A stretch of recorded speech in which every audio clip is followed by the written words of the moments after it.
Depois das áreas sem plantar e da perda de potencial produtivo vistas em Ohio, Indiana, Illinois e Missouri, o Crop Tour AG Rural foi conferir as lavouras de Iowa, principal produtor de soja e milho dos Estados Unidos.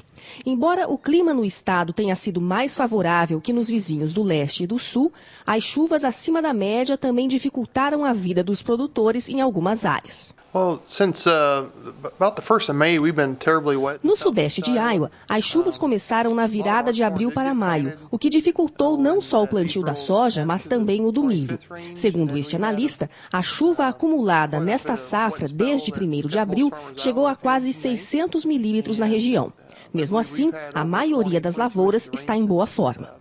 O milho e a soja de Iowa mostram um potencial bem mais alto que as lavouras do leste e do sul do cinturão. Com as chuvas da segunda metade de agosto, a maioria das áreas tem umidade para terminar o enchimento de grãos e garantir uma boa safra. Há casos, porém, de perda de nitrogênio no milho e de áreas isoladas perdidas para os alagamentos. Chamam a atenção também a mato-competição na soja, que está bem mais presente neste ano, e alguns focos de síndrome da morte súbita devido ao frio e ao excesso de chuva na primavera. Por isso, e apesar da boa safra esperada em Iowa e em outros estados do oeste, as perdas do leste e do sul do cinturão não devem ser totalmente compensadas. Esta analista de mercado acredita que a produtividade final do milho dos Estados Unidos deve ficar de 5 a 6 sacas abaixo da previsão do USDA, não só pelas perdas em parte do cinturão, mas também por danos causados por calor e falta de chuva no delta do Mississippi e no sudeste dos Estados Unidos. A soja pode ter desempenho melhor, pois tem maior capacidade de recuperação, mas a pressão de doenças e pragas observada neste ano deve ser levada em conta.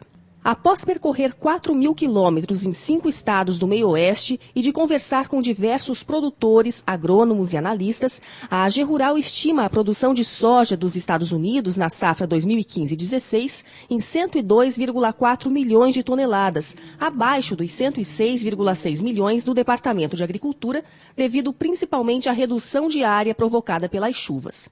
Para o milho, a AG Rural trabalha com 339,5 milhões de toneladas, abaixo também dos 347,6 milhões estimados pelo governo americano. Mas, mesmo que a produção seja mesmo um pouco menor que a projeção oficial, não se esperam grandes repiques nos preços da soja, que tendem a seguir pressionados durante a colheita americana.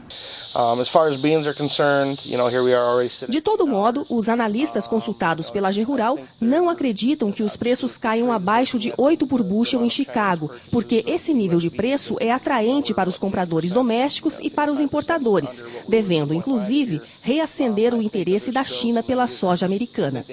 Embora a demanda chinesa por soja esteja mais firme do que nunca, as compras antecipadas do país asiático nos Estados Unidos estão bem abaixo das realizadas no ano passado, devido ao dólar mais forte e à grande safra colhida pela América do Sul no início deste ano.